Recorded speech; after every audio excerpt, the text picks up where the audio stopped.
Good afternoon. We're back with Leviticus chapter 15, bodily discharges.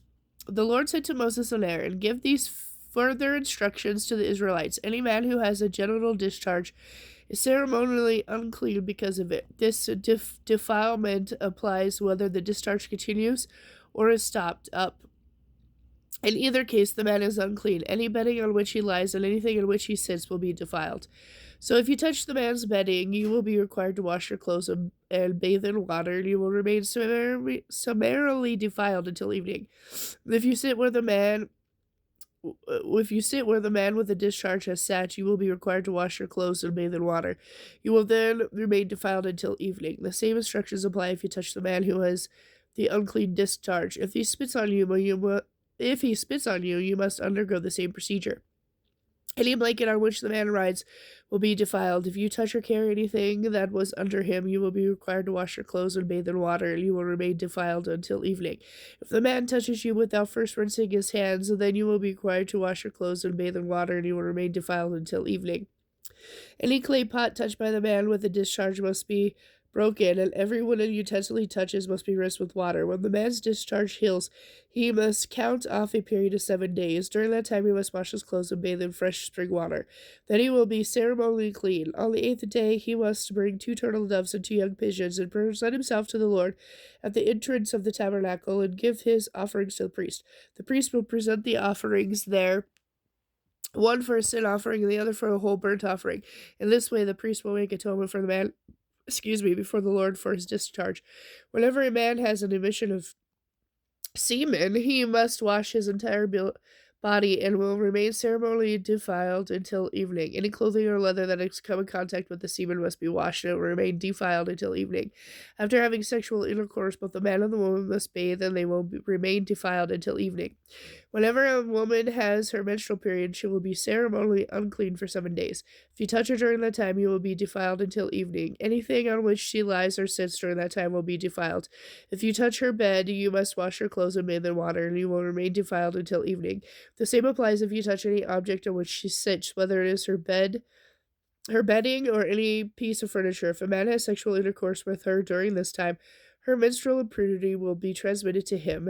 He will remain defiled for 7 days, and any bed on which he lies will be defiled.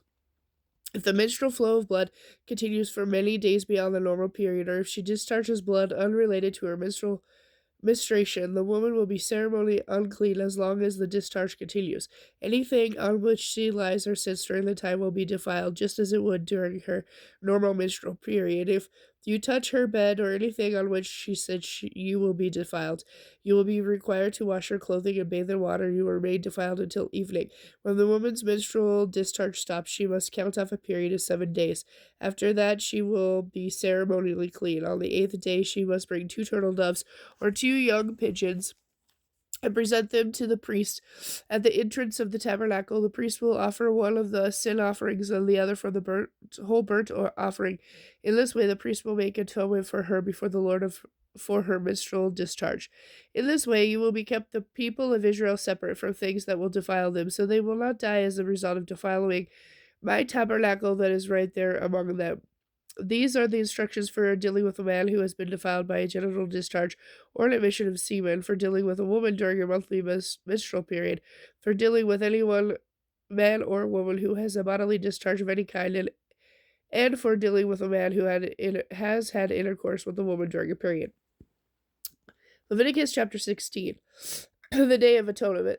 The Lord spoke to Moses after the death of Aaron's 2 sons, who died when they burnt a different kind of fire than the Lord had commanded. The Lord said to Moses, "Warn your brother Aaron not to enter the most holy place behind the inner curtain whenever he chooses. The penalty for intrusion is death. For the ark's cover of the place of atonement is there, and I myself am present in the cloud over the atonement cover.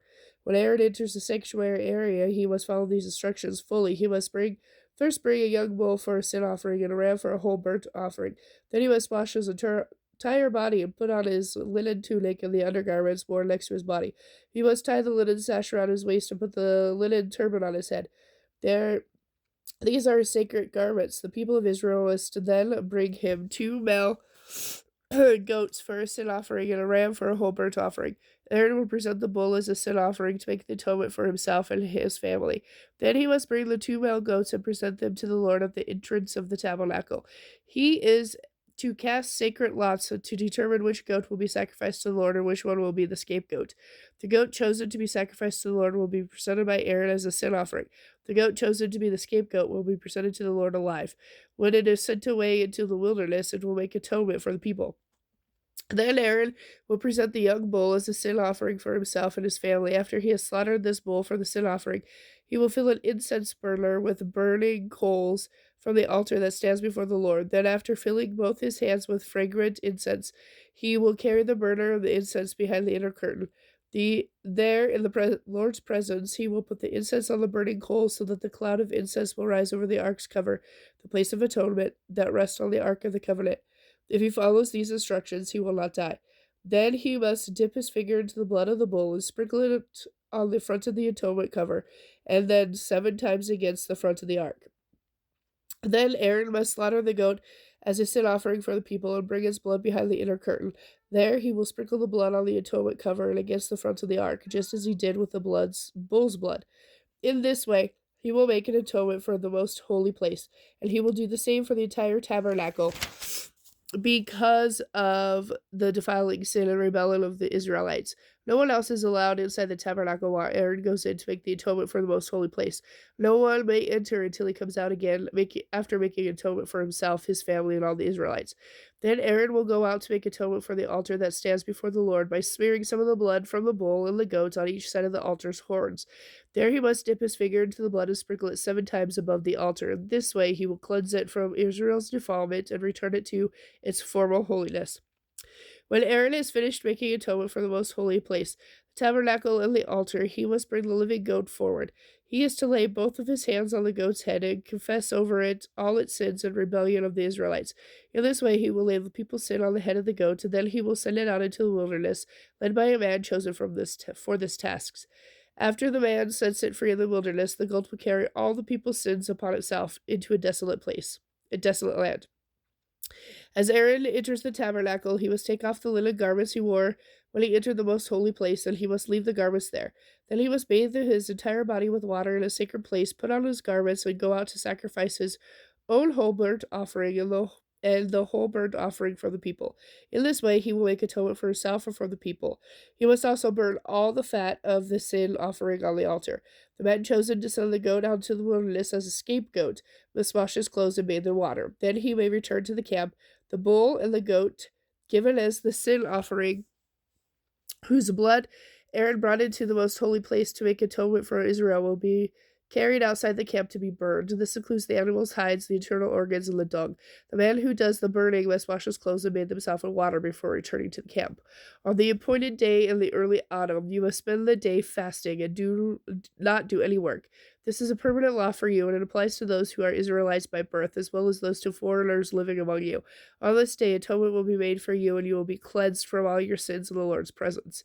It will be a Sabbath day of total rest, and you will spend the day in fasting. This is a permanent law for you. In future generations, the atonement ceremony will be performed by the anointed high priest who serves in place of his ancestor Aaron. He will put on the holy linen garments and make atonement for the most holy place, the tabernacle, the altar, the priest, and the entire community.